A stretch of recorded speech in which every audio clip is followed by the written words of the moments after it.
welcome back to another video. Today I'm going to talk about conspiracy theorist, that word, and being called a conspiracy theorist. Now, as far back as I can remember, back in like school, high school, people would give me the name conspiracy theorist. I had teachers and everyone telling me I was working myself up by looking too deep into stuff and always asking questions. And that's a telltale thing. Another reason why I don't like education. But like, if a teacher's getting angry at a student for asking questions, like, surely that should tell you something about the system we're in right now.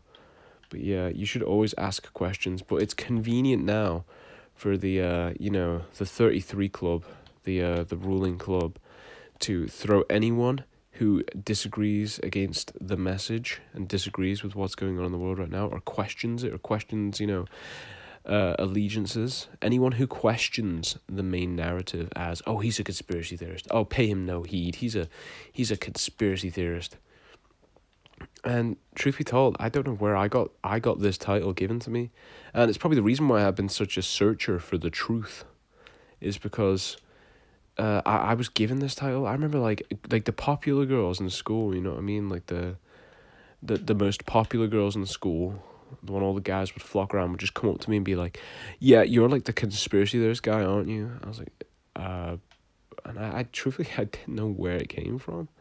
And it's followed me all my life. People call me a conspiracy theorist. Now, I'm not coming up to people being like, so the flat earth and aliens and UFOs and the tectonic plates and all this. Like, I'm not like even the smartest guy. I just try and chill out. I don't know where it comes from. I get it a lot though. I had it in college. Someone said I was very similar to the dude Dale Cooper from Twin Peaks. They just said, if only I wasn't too deep into conspiracy theories, I'd be like him. I'd be just like him. I was like, okay, I don't really know what that means. I don't really get that. But hey, if looking deeper into things makes you a conspiracy theorist, heck, I'll embrace it. It's just another symptom of being different, and I definitely think if you've felt different all your life, it is definitely because of your calling to Christ. It is definitely a sign that Christ is calling you home. You know what I mean? We're supposed to be strangers here. We're supposed to be with the people and help people and be nice to people. But this isn't our home. This isn't our destination. Because if you feel so different and if you felt detached from people, especially like during early school, like it's so telling of what kind of world and what kind of system we're in. You know what I mean? And I remember like asking stuff in school, like I didn't understand. I had questions about stuff. I'd be like, well, why is that? And they'd be angry at me. I remember asking once in high school, why tiger stripes are bright orange if they live in like green conditions, because all the pictures we were being shown was green. And the teacher got so mad, she dragged me out into the hall and was screaming at me, telling me to never humiliate her again.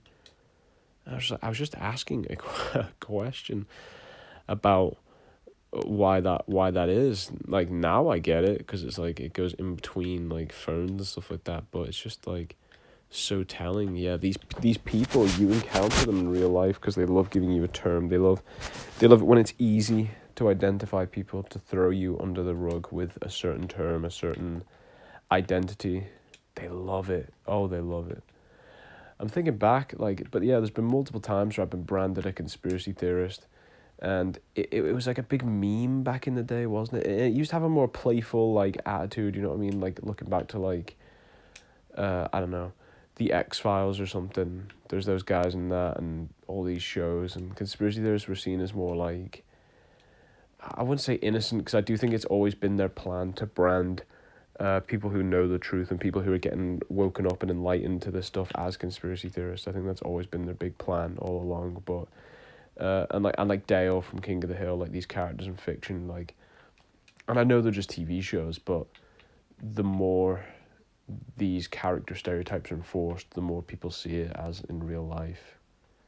So when it comes to that, yeah, I've been branded as heck all these characters more than once, you know what I mean? Some sort of crazy guy with a chalkboard, and I spend all my nights sat on my roof of my RV with my binoculars looking for UFOs and trying to make contact with aliens. A big thing, in society, when something's like changing and when it's a big thing, is when it comes to you, when you don't look for it but it comes to you, because people say, why have you got these opinions on these things, why do you have the idea that, like, some men could be women and women could be men in like positions of power, and there's like free martins, and there's you know what I mean, a little Hans Warmack thing there, but people are saying, like, why do you believe in these theories? Why do you believe in, like, the Earth might not be round? What do you mean? And I'm not even like a genius level cartographer or something, you know what I mean? And I don't know the exact diameter of the Earth, nor am I gonna Phileas Fogg my way around the world to like get a balloon and what do you call it? Circumvent the no, I don't know what the word is. I'm not gonna like research the curvature of the Earth and see where it stops and where it begins, because truthfully, I don't think it's important right now. You know what I mean? I think it's, God knows that knowledge. I don't think it's for our tiny human minds to comprehend stuff like that, and like space travel and this. You know what I mean? And that's the thing. Some conspiracy theorists are some conspiracy theories are so mainstream.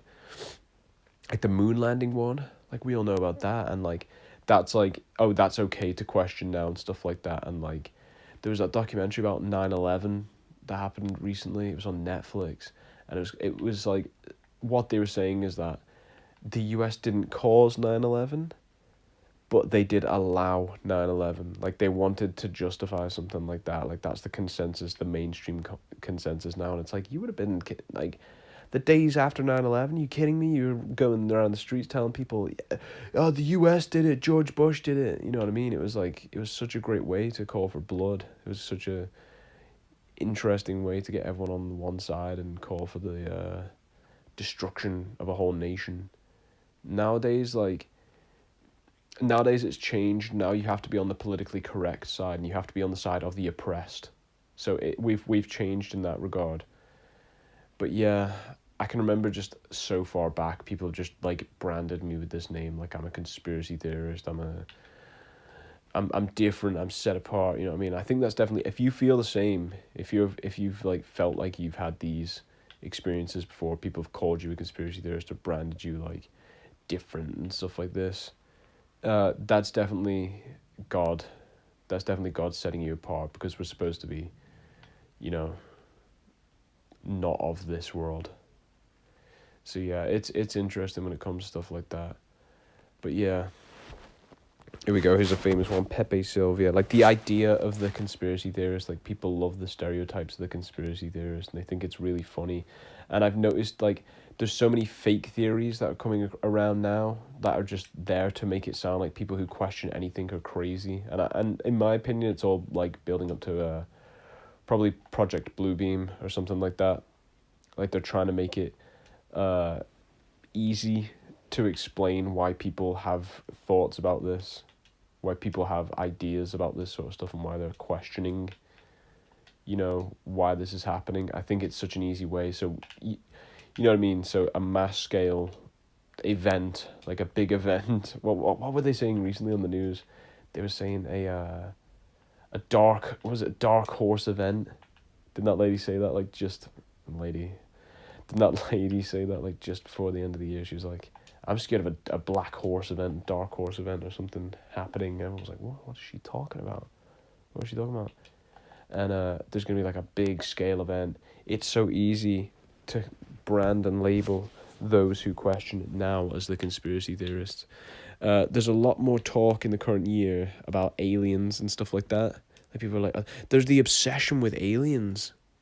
Like alien technology, alien like ships. Why aren't they contacting us? Why aren't they communicating with us? Could they be aliens? And I know like smart people now, like really smart people who are like entertaining the notion that there could be aliens. Like people I know in person who are like, some of the smartest people I know more about like bibliography. They know more about like books, and they've researched the scripture, you know what I mean? They know all the political events that go on around the Bible, and they're like entertaining the thoughts of aliens and there's other planets out there. It's like, where are you getting this from? This is not aligning with anything coherent. And if you said any of this stuff years ago, you would have been laughed at. You wouldn't laughed out of the room. You kidding me? Talking about aliens? Now it's like a mainstream thing. You know what I mean? You look on like This Morning and all this stuff like Good Morning Britain. My husband believes he's an alien, and I married an alien, and all this stuff. Like, that's a really great one to find like fake people to push these narratives. And I was on the bus the other day, and in the back I could hear like kids, teenagers being like, "What, you don't believe in aliens, man? You don't believe in aliens?" And they were like shouting at each other. Like, could you imagine that in like the 80s, the 90s? You'd be shouting at someone saying you believe in aliens, my guy. Now they're like laughing at him for not believing aliens, like he's the outcast. It's like wrong think.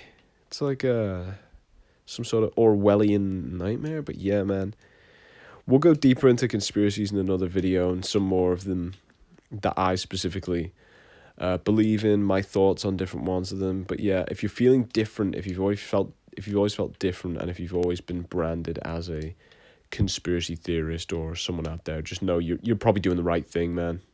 You're probably doing the right thing. So yeah, ultimately, we know the truth. Christ is with us. He's with me. He's with you, listening viewer. Stay safe and God bless everyone. Remember this guy? Stay safe and God bless everyone. Yeah. Take care. It's a crazy world out there.